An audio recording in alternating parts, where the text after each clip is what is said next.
کبھی سوچا ہے کہ جب ہم ایک کلک کرتے ہیں تو ہزاروں میل دور کسی سرور پر پڑھی ویڈیو ہماری اسکرین پر کیسے چلنے لگتی ہے؟ آج کے اس جائزے میں ہم ڈیٹا کے اسی حیرت انگیز سفر کو سمجھنے کی کوشش کریں گے، یہ جاننے کے لیے کہ ہماری ڈیجیٹل دنیا آخر کام کیسے کرتی ہے۔ دیکھیں، یہ کوئی جادو نہیں ہے۔ اس کے پیچھے ایک بہت ہی منظم، ایک بہت ہی ویل ڈیفائنڈ پروسیس ہے جو کچھ عالمی اصولوں کے تحت چلتا ہے۔ تو آئیے اس پورے عمل کو سٹیپ بائی سٹیپ سمجھتے ہیں اور دیکھتے ہیں کہ یہ سب کچھ کیسے ممکن ہو پاتا ہے۔ اچھا، تو ہم اس پورے سفر کو سمجھنے کے لیے اسے 4 بڑے حصوں میں دیکھیں گے۔ سب سے پہلے پیغام بنتا کیسے ہے، پھر اسے سفر کے لیے کن اصولوں کے تحت تیار کیا جاتا ہے، اس کے بعد یہ نیٹ ورک پر اپنا راستہ کیسے تلاش کرتا ہے، اور آخر میں یہ کیسے یقینی بنایا جاتا ہے کہ یہ اپنی منزل تک صحیح سلامت پہنچ جائے۔ تو ٹھیک ہے، ہر سفر کا کوئی نہ کوئی نقطۂ آغاز تو ہوتا ہی ہے۔ ہمارے ڈیٹا پیکٹ کے لیے یہ شروعات ہوتی ہے خود پیغام کے بننے سے، لیکن سوال یہ ہے کہ کمپیوٹرز کے لیے معلومات کا اصل مطلب ہے کیا؟ دیکھیں، ہماری جو حقیقی دنیا ہے وہ زیادہ تر اینالوگ ہے، جیسے کہ انسانی آواز، اس کی لہریں مسلسل ہوتی ہیں، یا روشنی یا درجہ حرارت، یہ سب کنٹینیوس ویلیوز ہیں، یعنی ان کی لاتعداد حالتیں ہو سکتی ہیں۔ لیکن کمپیوٹرز اس طرح کام نہیں کرتے۔ وہ اس اینالوگ دنیا کی ہر چیز کو اپنی زبان یعنی ڈیجیٹل میں بدل دیتے ہیں، اور یہ زبان بہت سادہ ہے۔ اس میں صرف 2 ہی حالتیں ہیں، آن یا آف، جسے ہم 1 اور 0 سے ظاہر کرتے ہیں۔ تو چاہے کوئی تصویر ہو، کوئی آواز یا کوئی لفظ، کمپیوٹر کے لیے وہ سب 1s اور 0s کا ایک سلسلہ ہے۔ تو یہاں ایک بہت اہم فرق سمجھنا ضروری ہے۔ ڈیٹا اصل میں وہ معلومات ہے، وہ میننگ ہے جو ہم بھیجنا چاہتے ہیں، جبکہ سگنل وہ فزیکل شکل ہے، جیسے بجلی کی لہر یا روشنی، جس پر یہ ڈیٹا سوار ہو کر سفر کرتا ہے۔ یعنی ڈیٹا کو سگنل میں بدلے بغیر کوئی کمیونیکیشن ہو ہی نہیں سکتی۔ ٹھیک ہے، تو اب ہمارے پاس ڈیٹا 1s اور 0s کی شکل میں آ گیا ہے۔ اب اسے سفر کے لیے تیار کرنا ہے، اور اس تیاری کے لیے کچھ بہت سخت اصولوں پر عمل کرنا پڑتا ہے۔ بالکل ویسے ہی جیسے ہم کسی پارسل کو بھیجنے سے پہلے اسے ٹھیک سے پیک کرتے ہیں، اس پر پتہ لکھتے ہیں۔ انہی اصولوں کو ٹیکنیکل زبان میں پروٹوکولز کہا جاتا ہے۔ آپ انہیں انٹرنیٹ کی مشترکہ زبان یا ٹریفک کے قوانین سمجھ سکتے ہیں۔ سب سے مشہور جو فریم ورک ہے وہ TCP/IP ہے۔ یہی وہ پروٹوکول ہے جو اس بات کو یقینی بناتا ہے کہ دنیا بھر میں موجود اربوں ڈیوائسز ایک دوسرے کی بات سمجھ سکیں اور کمیونیکیٹ کر سکیں۔ یہاں ایک بہت ہی دلچسپ عمل ہوتا ہے جسے کہتے ہیں انکیپسولیشن۔ جیسے ہی ہمارا ڈیٹا سب سے اوپر والی یعنی ایپلیکیشن لیئر سے نیچے آتا ہے، ہر لیئر اس پر اپنی معلومات کا ایک ہیڈر لگا دیتی ہے۔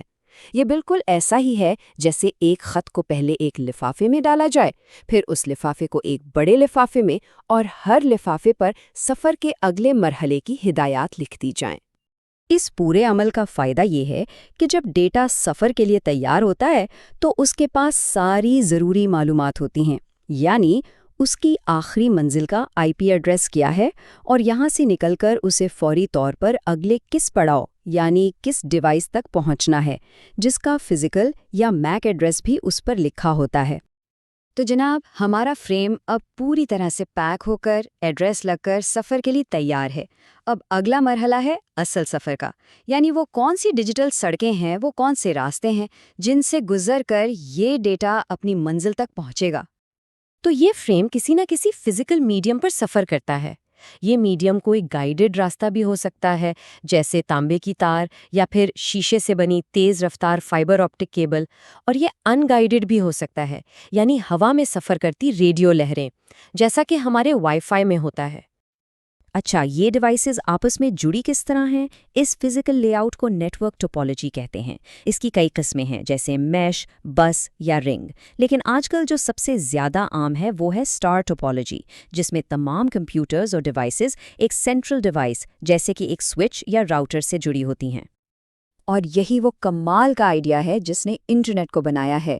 دیکھیں، پرانے ٹیلی فون سسٹم کی طرح ایک پوری لائن ایک کال کے لیے ریزرو کرنے کے بجائے انٹرنیٹ ہمارے پیغام کو چھوٹے چھوٹے ٹکڑوں میں توڑ دیتا ہے، جنہیں ہم پیکٹس کہتے ہیں، اور پھر ہر پیکٹ آزادانہ طور پر نیٹ ورک پر سب سے بہترین اور تیز ترین راستہ ڈھونڈتا ہوا اپنی منزل کی طرف چل پڑتا ہے۔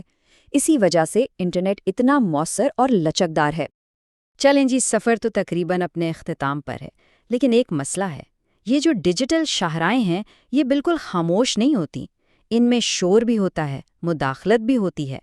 تو آخری اور سب سے اہم چیلنج یہ ہے کہ ہم کیسے یقینی بنائیں کہ جو ڈیٹا بھیجا گیا تھا وہ منزل پر ویسا ہی پہنچے، بغیر کسی تبدیلی کے۔ اس کا حل ہے ریڈنڈنسی۔ اس کا مطلب ہے کہ ڈیٹا کے ساتھ کچھ اضافی ایکسٹرا بٹس بھیجے جاتے ہیں۔ بھیجنے والا کمپیوٹر اصل ڈیٹا کی بنیاد پر کچھ کیلکولیشنز کر کے یہ اضافی بٹس ساتھ لگا دیتا ہے۔ اب جب یہ ڈیٹا منزل پر پہنچتا ہے تو وصول کرنے والا کمپیوٹر وہی کیلکولیشن دوبارہ کرتا ہے اور چیک کرتا ہے کہ آیا ڈیٹا میں راستے میں کوئی گڑبڑ تو نہیں ہوئی۔ تو سوال یہ ہے کہ یہ ریڈنڈنسی شامل کرنے اور پھر اسے چیک کرنے کے طریقے کون کون سے ہیں؟ اس کے لیے کئی ٹیکنیکس استعمال ہوتی ہیں، جیسے کہ پیریٹی چیک، جو کہ بہت سادہ ہے، پھر ہے چیک سم، اور ایک بہت ہی طاقتور طریقہ ہے جسے سائیکلک ریڈنڈنسی چیک یا CRC کہتے ہیں۔ CRC کو آپ ایک طرح کا ڈیجیٹل فنگر پرنٹ سمجھ سکتے ہیں۔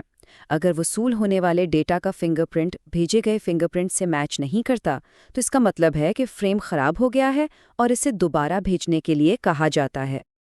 اچھا، ایک اور بہت بڑا چیلنج ہے، خاص طور پر ایسے نیٹ ورکس پر جہاں ایک ہی میڈیم، جیسے ایک ہی تار یا ایک ہی وائی فائی چینل، بہت سی ڈیوائسز استعمال کر رہی ہوں۔ اگر دو یا زیادہ ڈیوائسز ایک ہی وقت میں ڈیٹا بھیجنے کی کوشش کریں تو کیا ہوگا؟ ان کے سگنلز آپس میں ٹکرا جائیں گے، اسے ہم کولیجن کہتے ہیں۔ اب اس مسئلے کو حل کرنے کے لیے جو اصول بنائے گئے ہیں انہیں میڈیا ایکسیس کنٹرول یا میک پروٹوکالز کہتے ہیں۔ یہ اصول دراصل باری طے کرتے ہیں کہ کون کب بولے گا۔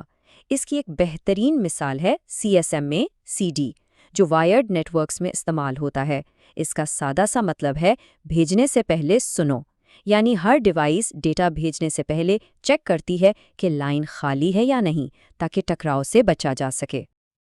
اور آخر کار جب ہمارا فریم صحیح سلامت اپنی منزل پر پہنچ جاتا ہے تو ڈی کیپسولیشن کا عمل شروع ہوتا ہے، یعنی وہ جو لفافے ایک ایک کر کے چڑھائے گئے تھے وہ اب ایک ایک کر کے اتارے جاتے ہیں۔ ہر لیئر اپنا ہیڈر پڑتی ہے، اسے ہٹاتی ہے اور باقی ڈیٹا اوپر والی لیئر کو دے دیتی ہے۔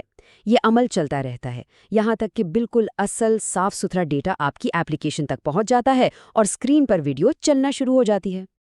تو اگلی بار جب بھی کسی لنک پر کلک کریں تو ایک لمحے کے لیے اس ناقابل یقین، تیز رفتار اور پیچیدہ سفر کے بارے میں ضرور سوچیے گا جو اس ایک کلک سے شروع ہوتا ہے۔ یہ وہی سفر ہے جو ہر سیکنڈ میں اربوں بار دہرایا جاتا ہے، اور یہی ہماری آج کی ڈیجیٹل دنیا کی بنیاد ہے۔